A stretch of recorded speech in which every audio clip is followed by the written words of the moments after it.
What's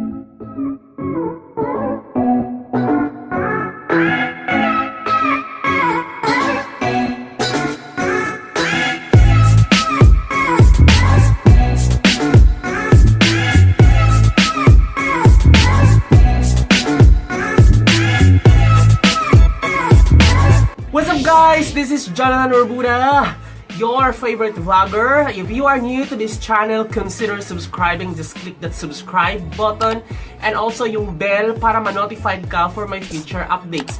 Ngayon, isa-share ko lang kasi I'm currently editing my part 2 ng dance instructional video na sinute namin sa YouTube Space Manila a few days ago. So ngayon, part ng aking pagpahinga ang mag-shoot na naman ng video at dagdag na naman ang edit. Pero ngayon, isa-share ko lang kasi nga nandito tayo ngayon sa aking munting apartment. So, nagstay din ako dito ng mga 4 years. And I am so excited kasi 4 weeks from now, lilipat na ako sa aking maliit na mumunting condominium na kinuha kong unit. So, it's a micro-living condominium na located along EDSA. And excited ako kasi talagang gusto ko talaga lahat maliit.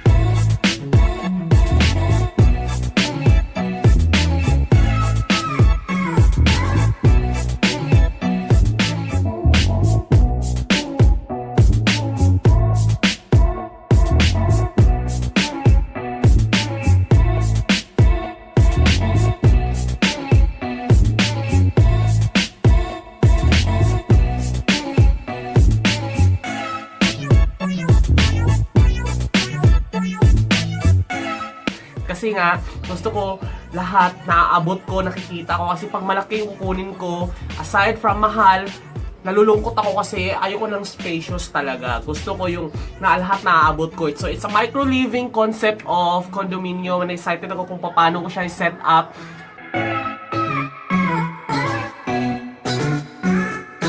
Ang ito-turn over kasi na condominium sa akin is fully furnished na siya. So may mga appliances na rin na ibibigay and then yung higaan. So sabi ko, hindi, i-customize ko to. Same thing na ginawa nung kaibigan ko. Kasi meron namang mga micro-living na design ngayon sa mall na out na rin. So mag-check. May bagong gastos na naman. Pero excited ako. But I did visit my friend na bumili din ng isang micro-living condominium. It's along Bonnie Avenue naman siya. Then I checked out his setup at sobrang ganda talaga. Sabi ko, ito yung gagawin ko. Ito yung concept na ano. Kasi hey guys! April 23rd. Nandito ako ngayon sa pinakataas ng 32nd floor ng Access Residence. Kasi nga rumampa ako kasama ng mga kaibigan ko ngayon. And I have here my newly found friend. Ano yung pangalan mo, friend? Steven. Oh yan, Steven. All the way from CDO.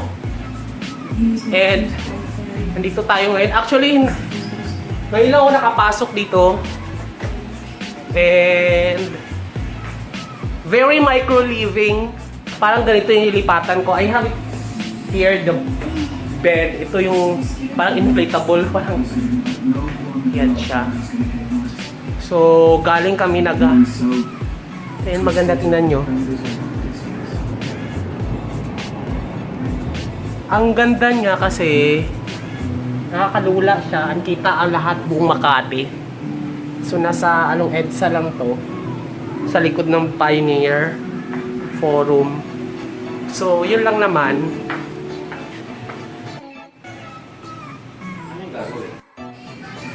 So paano? Mag-narrate ka naman. Ayoko. Ayoko mag-arrange. So ito, Pull mo lang siya. You just have to cool. put this. Ito yung micro-living in the Philippines. Sige, friend, tulungan mo muna. Ayaw. So, i-move na natin siya. Then, Nasaan na yung likod? Okay. yeah, of course. Ganyan lang siya. Tapos, ito, bababa mo siya. Bago siya. Or tatanggalin na lang. Hindi pa ba? Ganyan kasi yan.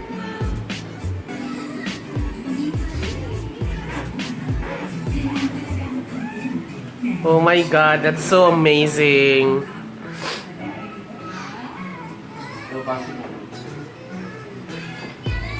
ganyan siya. Pero ano pa nato, ibaba pa siya. Ibababa pa tong. Hindi, may adjust pa sila. Tapos ito. Ha? Kasi bababa pa siya. Kanina. Tapos ito, headboard. Oo, nasarado mo siya, lalabas mo siya. So, meron pang ganyan. Yeah. Oh my God, that's so amazing. Micro living in the Philippines. So, dapat may lakas ka, bawal ang may sakit. Hindi naman. Sabi ko naman. Kaya rin naman. There you go. And then balik. Ayun, lilipat na rin ako and expect na panibagong setup na hindi na ganito yung background kasi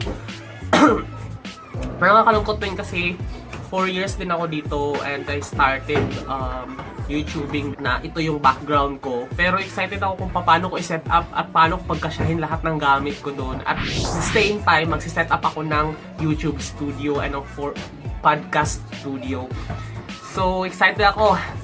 So, yun lang naman ang ma-share ko ngayon, guys. So, thank you so much for watching this video. If you like it, give a massive thumbs up, yung like button, at saka please subscribe, yung red button, and watch related videos, yung dalawa dyan sa gilid, and visit my blog, it's ilovetanching.com. So, this has been your vlogger, Jonathan Orbuda. Thank you so much.